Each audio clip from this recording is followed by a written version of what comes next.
Intentem mirar que sigui lluna descendent amb les vinyes més velles, el tema de la biodinàmica. I les joves les fem més aviat en ascendent, perquè són les que han de créixer i és la varietat més tardana de les bàsiques del clàssic Penedès.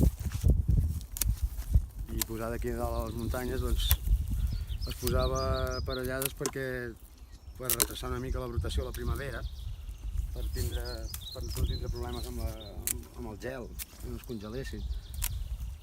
Llavors el fet d'estar plantades aquí dalt a la muntanya els fa que el diferencial de la temperatura entre el dia i la nit, a la nit refresca molt i llavors tenim una maduració més lenta que ens dona millors aromes i més estructura al vi.